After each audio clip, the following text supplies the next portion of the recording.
Bonjour à tous, je vous propose un exposé pour vous mettre en garde contre les églises judaïsantes. Alors nous allons ensemble lire un court passage. Il s'agit de 2 Corinthiens au chapitre 3 à partir du verset 6. Nous analyserons ce texte verset par verset puisqu'il s'agit de la parole de Dieu et que c'est elle, bien entendu, qui va nous donner la façon de voir de la Bible, donc du Saint-Esprit, concernant ces églises qui existent aujourd'hui, églises judaïsantes ou églises messianiques. Donc à partir du verset 6, il est dit « Il nous a aussi rendus capables d'être ministres d'une nouvelle alliance, non de la lettre mais de l'esprit, car la lettre tue, mais l'esprit vivifie. » Alors, il faut savoir que, tout d'abord, il est dit, l'apôtre Paul le dit sous l'action du Saint-Esprit, qu'il a été nommé ministre d'une nouvelle alliance. Il n'est donc plus question de rester dans l'ancienne alliance, c'est-à-dire l'alliance judaïque ou mosaïque, comme l'on dit, puisqu'il s'agissait de l'alliance dont Moïse était le médiateur. Donc il nous dit que nous sommes maintenant, et nous, chrétiens à la suite de Saint Paul, ministres, c'est-à-dire acteurs de cette nouvelle alliance. Non plus, encore une fois, de l'ancienne, mais de la nouvelle. Et il continue en disant que nous sommes ministres d'une alliance qui n'est plus une alliance de la lettre, mais une alliance de l'esprit. Alors ce texte est très souvent mal compris. Certains nous disent la lettre tue et l'esprit vivifie, sous-entendu pour eux, parmi ces évangéliques bien entendu, qui ont cet enseignement, ça voudrait dire que la lettre que nous pourrions suivre dans la Bible tue, autrement dit, il faut s'en méfier, mais par contre, si on a l'esprit, si l'esprit parle dans notre cœur, dans notre esprit, alors nous avons la vie. Autrement dit, mon esprit, d'après eux, bien sûr, serait supérieur à l'Écriture sainte. Mais ce n'est pas du tout ce que veut dire ici l'apôtre Paul sous la configuration du Saint-Esprit. Ce qu'il veut nous dire, c'est que la lettre, et nous le comprenons, et nous allons encore une fois insister sur ce point à travers le contexte que nous sommes en train d'examiner, c'est que la lettre, c'est-à-dire la loi de Moïse, non pas le Nouveau Testament, mais la loi de Moïse tue. Bien oui, puisque cette loi nous dénonçait le péché. En conséquence, le péché, nous le savons, conduit à la mort. Si donc le péché est dénoncé, nous sommes condamnés à mort. D'autant plus que cette loi mettait un deuxième aspect encore en évidence, c'est que l'humain était incapable de se sauver lui-même. Donc il était condamné à mort. Et par ces deux facettes, la loi tue celui qui veut la suivre. Par contre, celui qui veut marcher par l'esprit de Christ, autrement dit, celui qui marche par la foi, celui-là est sauvé. Parce que l'esprit de Christ donne la vie. Vous voyez comment on peut parfois tordre le sens de l'écriture. Donc restons bien attachés à la lettre, non pas à la lettre de la loi, mais à la lettre de la Bible. Suivons au contraire très précisément la parole de Dieu, parce que cette lettre-là donne la vie, particulièrement bien sûr celle de la nouvelle alliance. Donc je reprends la pensée pour que celle-ci soit bien claire. La lettre de la loi mosaïque tue, mais la lettre, c'est-à-dire la lettre de l'Esprit du Nouveau Testament, donne la vie. Mais continuons notre lecture. Or, si le ministère de la mort ministère, donc, comme nous venons de le voir, de la loi mosaïque. Ce ministère qui donne la mort, comme nous venons de le voir, gravé avec des lettres sur des pierres. Encore une fois, c'est une accentuation de ce que nous venons de dire, une preuve que ce raisonnement est valable, puisqu'il est question ici bien de la loi mosaïque écrite sur des pierres, à savoir les 10 commandements. 10 commandements qui ont été écrits sur des pierres parce que les Israélites avaient un cœur de pierre. Pour nous, nous allons le voir, ces commandements sont écrits non plus sur des pierres parce que nos cœurs viennent à Jésus-Christ. Ce ne sont plus des cœurs de pierre, nous ne voulons plus avoir des cœurs de pierre, mais des cœurs de chair. Alors reprenons cette lecture.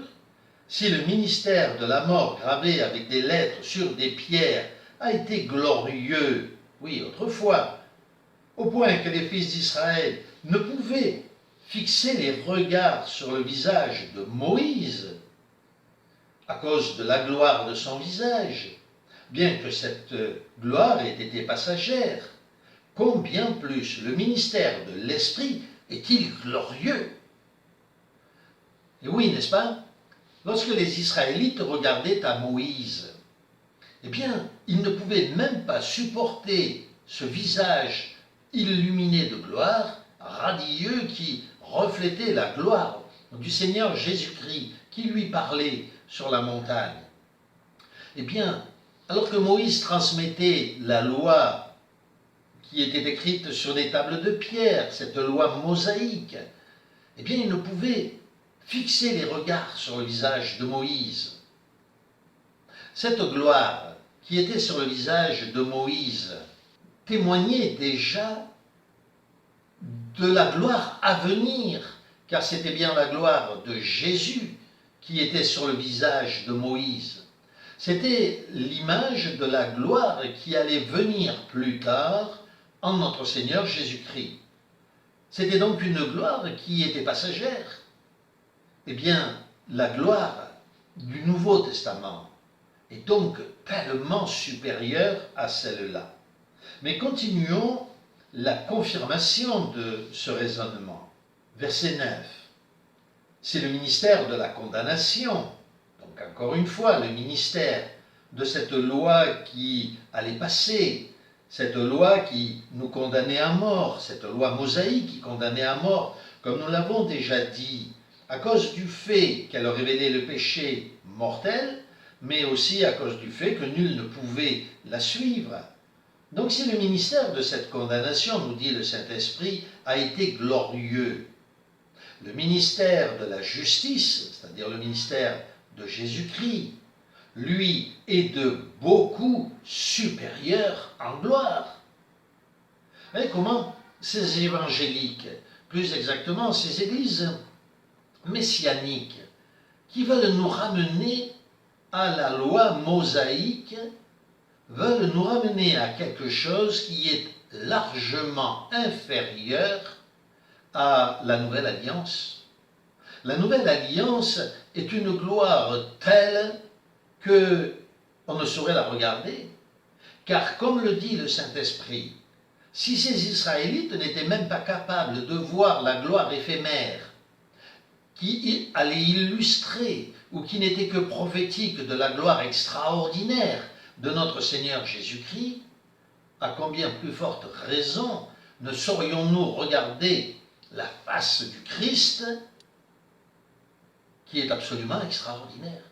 Et pourtant, par le Saint-Esprit, nous sommes capables de contempler cette gloire en Jésus-Christ. Revenir à la gloire inférieure de la loi mosaïque est donc dommageable pour chacun d'entre nous. Il s'agissait d'un ministère de condamnation.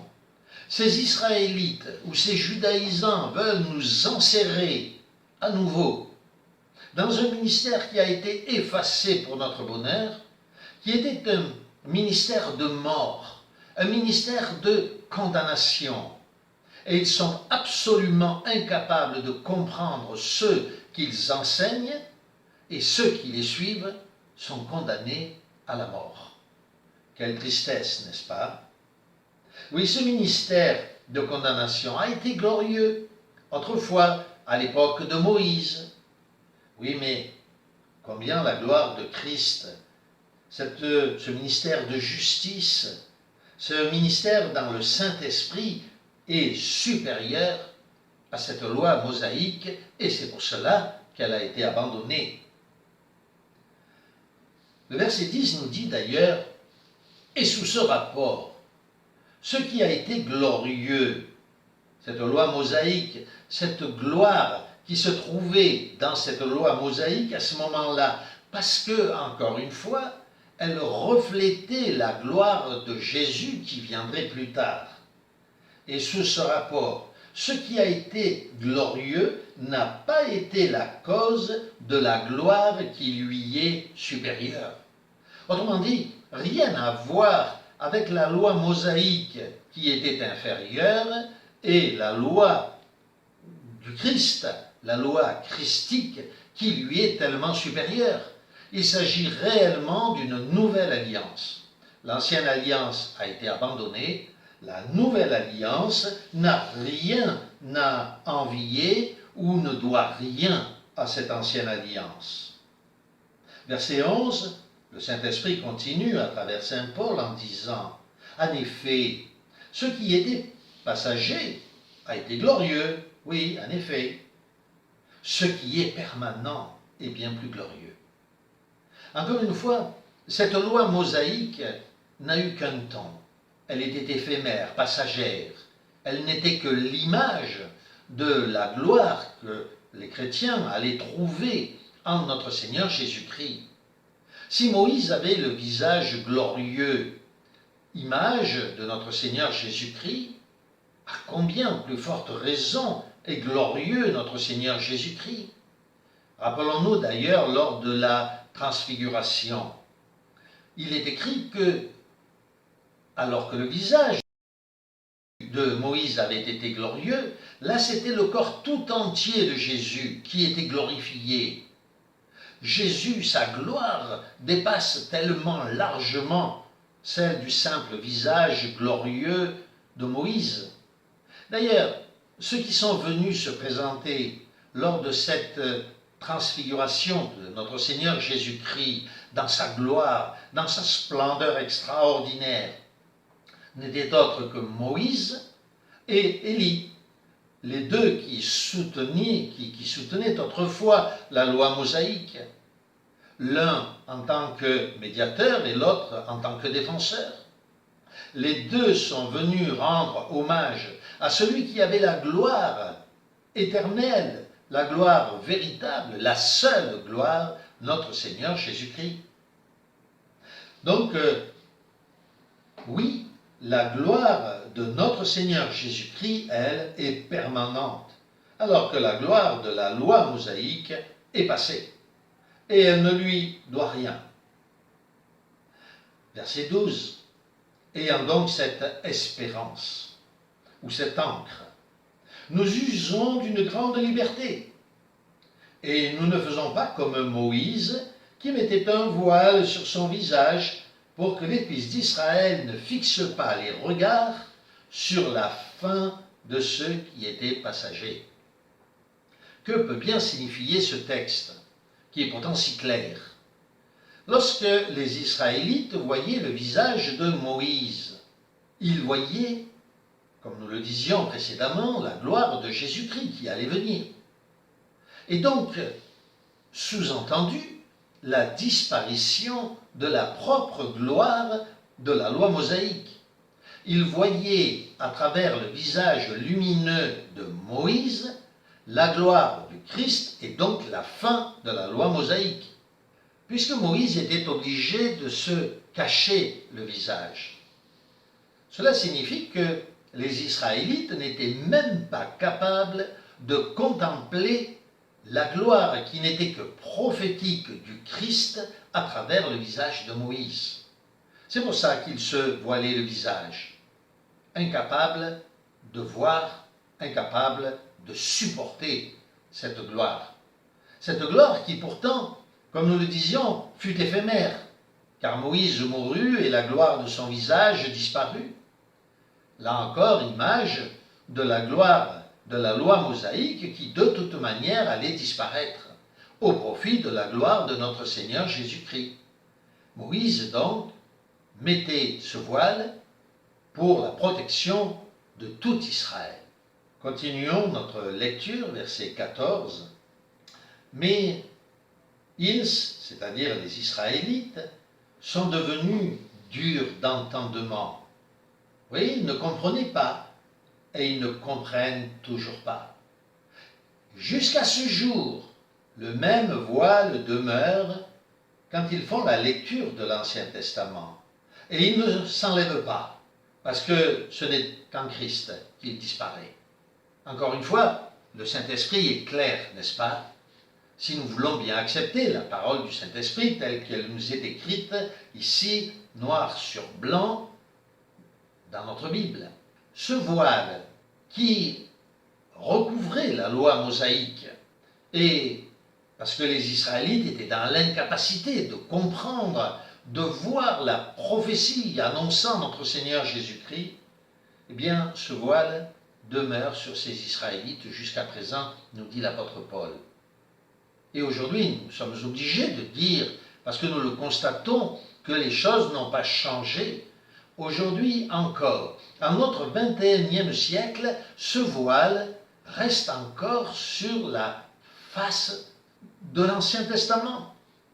Les Israélites sont incapables de voir dans la loi la lumière éclatante de notre Seigneur Jésus-Christ, la préfiguration de sa gloire présente.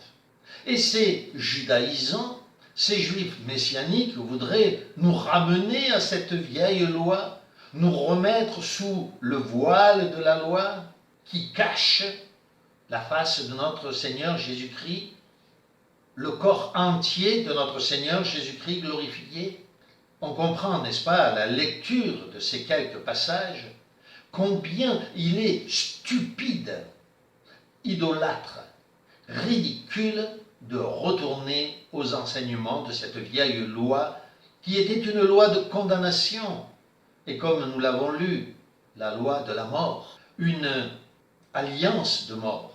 Revenons à notre lecture. Ce voile ne s'enlève pas chez eux. Pourquoi? Parce qu'il ne peut être enlevé que dans notre confiance ou notre foi placée en notre Seigneur Jésus-Christ. C'est-à-dire l'abandon de cette loi ancienne et prophétique pour venir à la réalité de la loi de l'Esprit en notre Seigneur Jésus-Christ. Ce n'est qu'en se convertissant au Seigneur que le voile est ôté. C'est toute la supériorité du chrétien sur le juif. Si nous sommes chrétiens, nous n'avons pas besoin d'être juifs.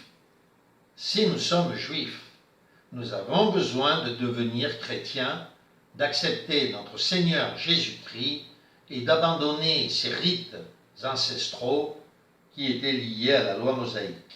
Verset 17.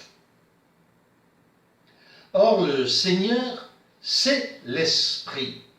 Et là où est l'Esprit du Seigneur, là est la liberté. Cette loi d'Israël nous réduisait en esclavage. C'était l'esclavage de la loi, la servitude, comme le dit saint Paul ailleurs, de la loi. Des rituels, la servitude de rituels, d'observances, de nouvelles lunes, de sabbat. Oui, mais en Jésus-Christ, c'est une autre alliance, nous venons de le lire, qui nous est donnée. C'est l'alliance du Saint-Esprit. Et ce Saint-Esprit n'est autre que notre Seigneur Jésus-Christ. Jésus-Christ, c'est l'Esprit. Jésus-Christ n'est rien d'autre, où il est tout dans le souffle de Dieu, le souffle du Père Tout-Puissant. Le Seigneur, Jésus-Christ, c'est l'Esprit. Eh bien, là où il y a l'Esprit du Seigneur Jésus-Christ, là est la liberté. Encore une fois, le Saint-Esprit nous dit, nous avons été libérés de cette ancienne alliance. Nous sommes dans l'alliance de la liberté. Et c'est pour ça qu'il continue en disant, verset 18, « Nous tous, qui le visage donc dévoilé, contemplons comme dans un miroir la gloire du Seigneur, nous sommes transformés en la même image, de gloire en gloire, comme par le Seigneur, l'Esprit. » Les Israélites regardaient le visage de Moïse et voyaient Moïse, ne comprenant pas que sur son visage glorieux était l'image de notre Seigneur Jésus-Christ. Mais nous regardons au Christ et nous voyons le Christ. À travers le Saint-Esprit, c'est son image que nous contemplons. Alors pour l'instant, nous ne le voyons pas face à face, parce que nous ne sommes pas encore ressuscités, nous ne sommes pas encore auprès de lui, mais nous le voyons comme dans un miroir. Il est là, près de nous. Nous le voyons dans l'Écriture sainte. L'Écriture sainte est un miroir. Rappelez-vous ce que dit d'ailleurs Saint Jacques. Il dit « Celui qui regarde dans l'Écriture et qui contemple, là nous dit Saint Jacques, son propre visage, et qui s'en va et ne change rien à son habitude, n'a rien compris à l'Écriture. » Parce que quand nous regardons l'Écriture, ce n'est pas seulement notre visage que nous voyons, c'est le visage de notre Seigneur Jésus-Christ. Il est là. Le voyez-vous? Je vous encourage à regarder votre propre exemplaire de la Bible et à contempler cette écriture noir sur blanc. Cette page extraordinaire qu'est la Bible, là, c'est le visage de notre Seigneur Jésus-Christ.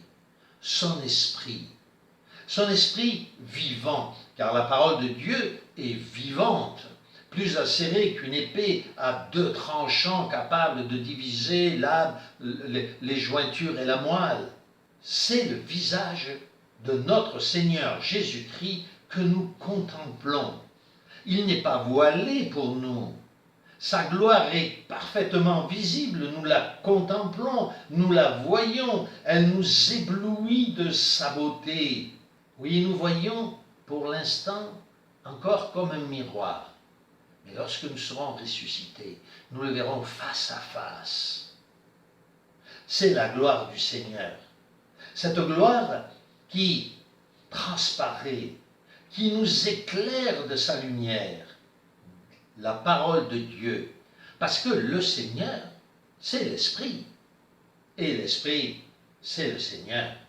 Eh bien oui, faisons bien attention à ces gens qui viennent perturber l'Église, comme ils avaient voulu d'ailleurs, rappelez-vous, selon ce qui est dit dans le livre des Actes, chapitres 14 et 15, ils allaient déjà à l'époque dans les églises pour troubler les églises, pour enseigner de nouveau qu'il fallait revenir à la loi, à tel point que cette église d'Antioche a été obligée d'envoyer des délégués à Jérusalem pour demander si les gentils devaient suivre la loi ou pas. Et nous nous souvenons de la réponse de ce collège, du collège des apôtres et des anciens de l'époque qui disaient « Non, non, ne prescrivons pas des choses que même les Israélites n'ont pas été capables de suivre. » De la même manière, dans le livre des Galates, l'apôtre Paul nous rappelle comment ces Israélites qui parcouraient les églises pour obliger ou pour pousser les chrétiens à retourner à la loi étaient condamnés.